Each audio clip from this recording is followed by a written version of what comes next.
আজ 17 জুলাই শুক্রবার জানিয়ে দেব আজকের বাছাই করা 40টি তাজা সংবাদ। খবরের শুরুতেই হেডলাইন্স। আমি অন্য কাউকে দায়ী করব না, অভিষেককে ছেড়ে এবার অনুব্রত দুষলেন দিদিকেই, বলে দিলেন সেই কারণটাও।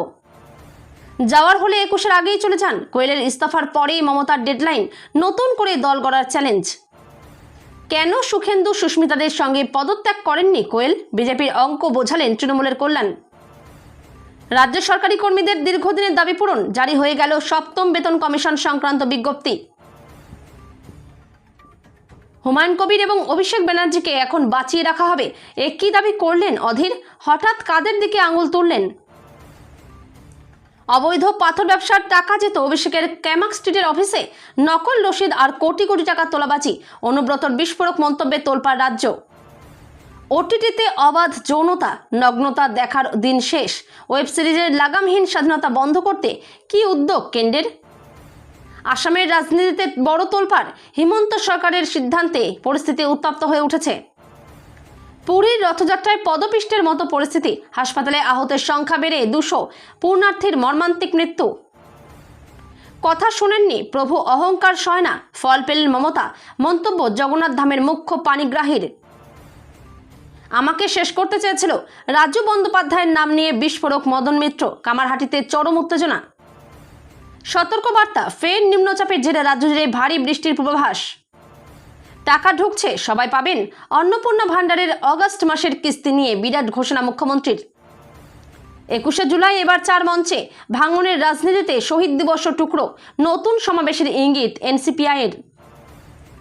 E20 পেট্রোলে গাড়ির মাইলেজ বাড়ছে নাকি কমছে, দেশজুড়ে কার মালিকদের মতামতে সামনে এলো চমকে দেওয়া তথ্য। ওয়াংচুকের জীবন বাঁচাতে যা প্রয়োজন তাই করুন, কেন্দ্রকে কড়া বার্তা দিল্লি হাইকোর্টের। 21এর মঞ্চ থেকে বাদ পড়লেন অভিষেক, মমতার নতুন পোস্টার সামনে আসতেই তোলপাড় রাজ্য রাজনীতি। অন্নপূর্ণা পোর্টালে ঢুকলে এবার এই লেখা দেখা যাচ্ছে, এতে 3000 টাকা পাওয়ার সম্ভাবনা কতটা? এদের নামই একমাত্র বাদ যাবে অন্নপূর্ণা ভান্ডার থেকে, আবেদন করেও লাভ নেই। আমেরিকায় গ্রিন কার্ড পেতে লাগবে $1,00,000, বড়সড় পরিকল্পনার পথে ট্রাম্প প্রশাসন। অভিষেককে তুলতেই শুভেন্দুকে গুরুত্ব দেওয়া হয়নি, এবার কোন পথে পার্থ? প্রতিটি জীবন মূল্যবান, সোনম ওয়াংচুকের জীবন বাঁচাতে হস্তক্ষেপ দিল্লি হাইকোর্টের, কি জানালো কেন্দ্র? যারা বলছেন কামদুনিতে আমি, যেদিন শুভেন্দুর দরবারে নিবেদিতার পরিবার, সেদিনই মমতা বললেন তথ্য কিন্তু সত্য কথা বলে। জন্ম মৃত্যুর সার্টিফিকেটে বড় পরিবর্তন, এবার থেকে মানতে হবে কড়া নিয়ম। কি বদলালো?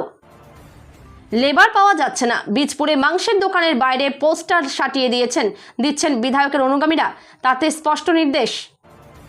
কালীঘাটে আবার ধাক্কা, ঋতব্রত শিবিরে যোগ দিতে চলেছেন রাজারহাটের প্রাক্তন বিধায়ক তাপস, মুখ খুললেন নিজেই। একতরফা সিদ্ধান্ত মানব না, সীমানা পুনর্বিন্যাস বিল নিয়ে কেন্দ্রকে হুঁশিয়ারি ইন্ডিয়া জোটের। স্বামী সরকারি চাকরিজীবী হলে কি স্ত্রী অন্নপূর্ণা যোজনার 3000 টাকা পাবেন? জানুন সরকারি আপডেট।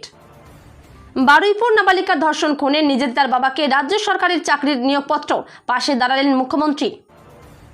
গোল না করে মেসির বিশ্ব রেকর্ড, বিশ্বের প্রথম খেলোয়াড় হিসেবে এই কৃতিত্ব অর্জন। শুভেন্দুর জনতার দরবারে অভিযোগ জানাতে চান, জেনে নিন টোকেন পাওয়ার সহজ উপায়। শক্তিশালী ভূমিকম্পে কেঁপে উঠল নিউজিল্যান্ড, জারি সুনামি সতর্কতা। এতক্ষণ শুনছিলেন সংবাদ শিরোনাম, এবার শুনবেন বিস্তারিত খবর। মমতার হাত ছেড়েছেন, হাত ধরেছেন ঋতব্রত শিবিরে বড় দায়িত্ব তার কাঁধে। এবার নিশানা থেকে অভিষেককে সরিয়ে অনুব্রত দুষছেন দিদি মমতাকেই। 21শে জুলাইয়ের আগে অভিষেক, আইপ্যাক, মমতা, সবকিছু নিয়ে একেবারে বিস্ফোরক বীরভূমের নেতা। রথযাত্রার পূর্ণলগ্নে জগন্নাথ দেবের আরাধনায় অংশ নেন অনুব্রত।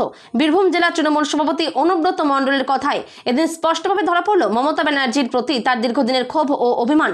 একই সঙ্গে আসন্ন 21শে জুলাইয়ের শহীদ সমাবেশকে সামনে রেখে দলীয় সংগঠনের বর্তমান পরিস্থিতি এবং নির্বাচনী কৌশল নির্ধারণকারী সংস্থা আইপ্যাকের ভূমিকা নিয়েও তীব্র সমালোচনা করেন তিনি। প্রতিদিনই কেউ না কেউ দল ছাড়ছেন। বৃহস্পতিবার রাজ্যসভার সদস্য পদ থেকে ইস্তফা দিয়েছেন কোয়েল মল্লিক। তার কিছুক্ষণের মধ্যেই সমাজ মাধ্যমে মুখ খোলেন মমতা বন্দ্যোপাধ্যায়। বুধবার মদন মিত্র বিদ্রোহী শিবিরের নাম লিখিয়েছেন।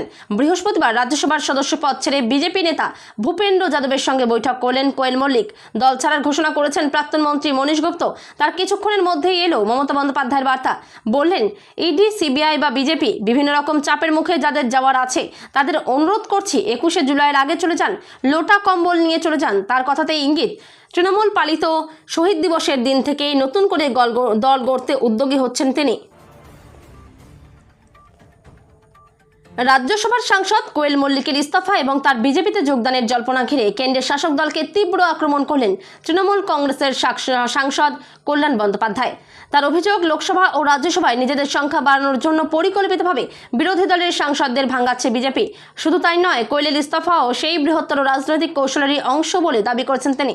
বৃহস্পতিবার সাংবাদিকদের মুখোমুখি হয়ে কল্যাণ বন্দ্যোপাধ্যায় বলেন, এটি বিজেপির নতুন কৌশল।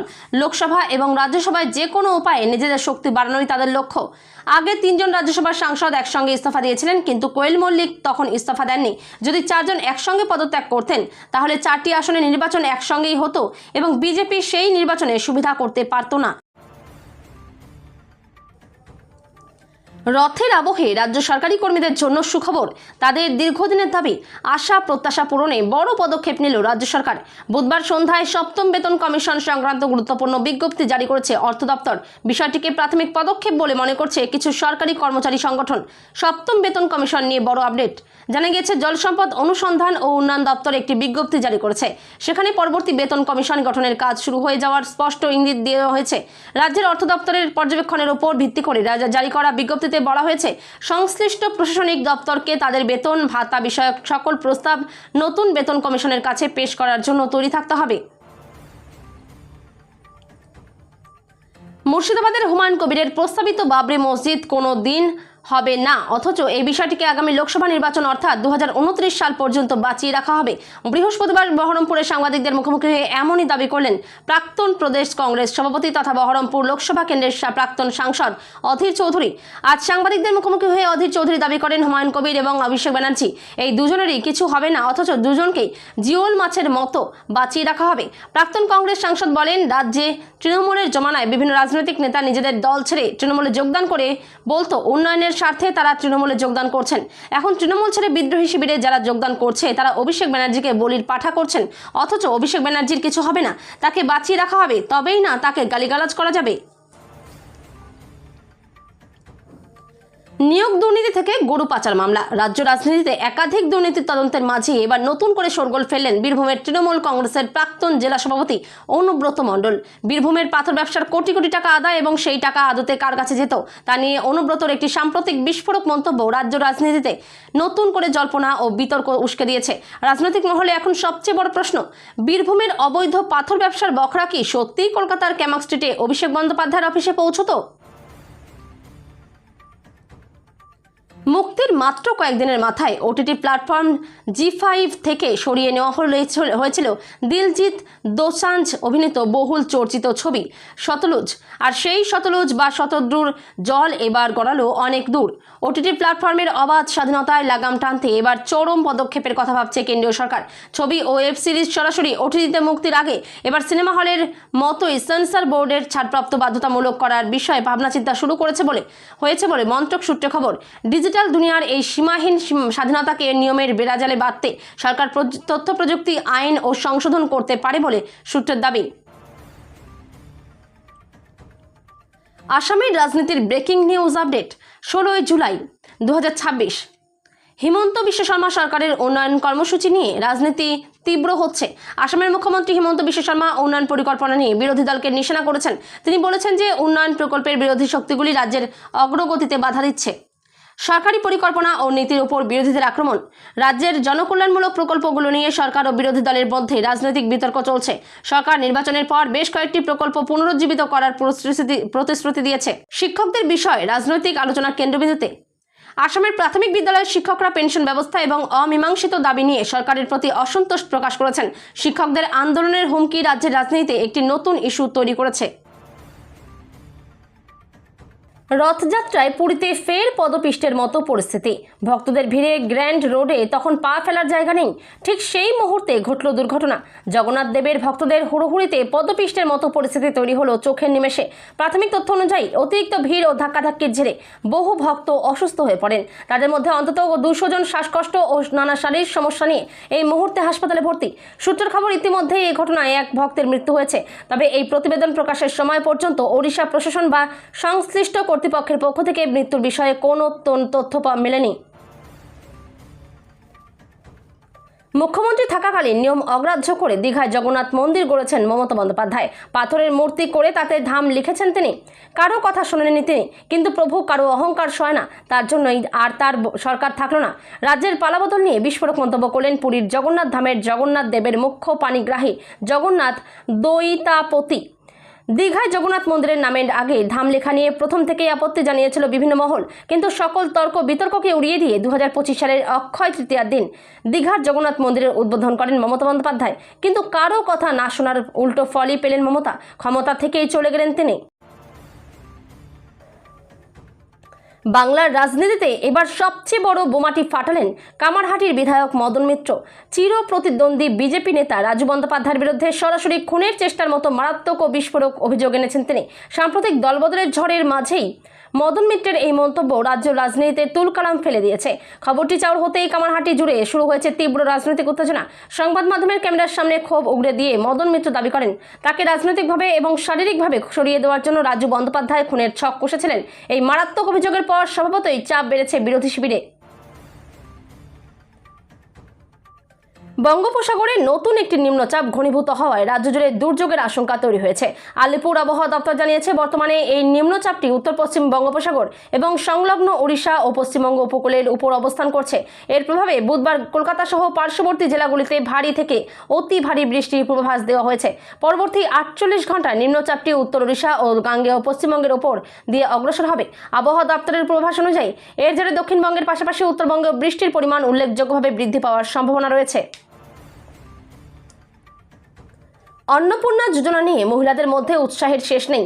লক্ষ্মীর ভাণ্ডারের বদলে অন্নপূর্ণা ভাণ্ডারে 3000 টাকা কবে ঢুকবে তা নিয়ে দিন গোনা চলছে। জুলাই মাসের টাকা পেলেও অনেকের নাম তালিকায় ওঠেনি। তারা কবে টাকা পাবেন মুখ খোলেন খোদ মুখ্যমন্ত্রী। অন্নপূর্ণা যোজনা নিয়ে রাজ্যের মহিলাদের মধ্যে উৎসাহের শেষ নেই। লক্ষ্মীর ভাণ্ডারে 1500 টাকার বদলে অন্নপূর্ণা ভাণ্ডারে 3000 টাকা কবে অ্যাকাউন্টে ঢুকবে তা নিয়ে দিন গোনা চলছে।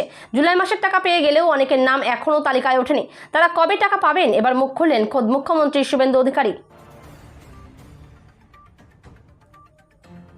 একসময় 21শে জুলাই মানেই ছিল তৃণমূল কংগ্রেসের শক্তি প্রদর্শনের সবচেয়ে বড় রাজনৈতিক মঞ্চ। ধর্মতলায় লক্ষ লক্ষ কর্মী সমর্থকের সমাবেশে বক্তব্য রাখতেন মমতা বন্দ্যোপাধ্যায়। কিন্তু রাজনৈতিক পালাবদল ও দলীয় ভাঙনের জেরে এবার সেই ছবিটাই সম্পূর্ণ বদলে গিয়েছে। এবার কলকাতা সাক্ষী থাকতে পারে একসঙ্গে 4টি পৃথক শহীদ দিবস কর্মসূচির। ইতিমধ্যে স্পষ্ট হয়েছে, মমতা বন্দ্যোপাধ্যায়ের কালীঘাট শিবির এবং ঋতব্রত বন্দ্যোপাধ্যায়ের নেতৃত্বাধীন আসল তৃণমূল আলাদা আলাদা কর্মসূচি পালন করবে। ঋতব্রত শিবির গান্ধী মূর্তির পাদদেশে সভার প্রস্তুতি শুরু করেছে। অন্যদিকে কালীঘাট শিবির বিড়লা প্ল্যানেটোরিয়ামের সামনে সমাবেশ করবে, যেখানে প্রধান বক্তা থাকবেন মমতা বন্দ্যোপাধ্যায়। E20 পেট্রোল নিয়ে দেশজুড়ে বিতর্কের মাঝেই সামনে এসেছে একটি গুরুত্বপূর্ণ সমীক্ষা।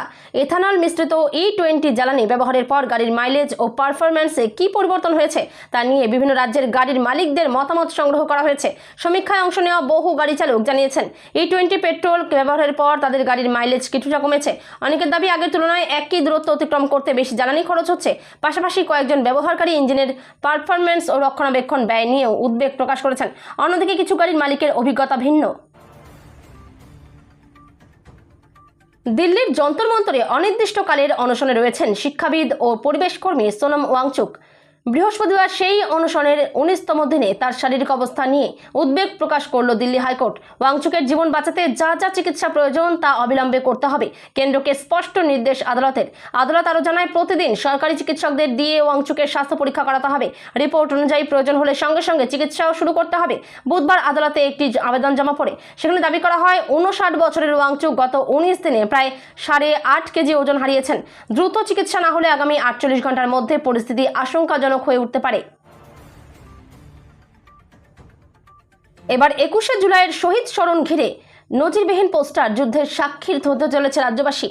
21শে জুলাই, অথচ এবার কলকাতায় হতে চলেছে তৃণমূলের দুটি পৃথক সমাবেশ। বুধবার কলকাতা হাইকোর্টের সবুজ সংকেত মিলতেই একই দিনে দুপক্ষের তরফে প্রকাশ করা হলো নতুন পোস্টার। একদিকে হাইকোর্টের অনুমতি পেয়েই সুর চড়িয়েছে মমতাপন্থী তৃণমূল, অন্যদিকে মমতার হাত ছেড়ে আসা আসল তৃণমূলের দাবিদার ঋতব্রত শিবিরেও নিজেদের শক্তি প্রদর্শনে মরিয়া। তবে সব থেকে বড় চমক তৈরি হয়েছে মমতাপন্থী তৃণমূলের পোস্টারে, যেখান থেকে রাতারাতি উধাও হয়ে গেছেন অভিষেক বন্দ্যোপাধ্যায়।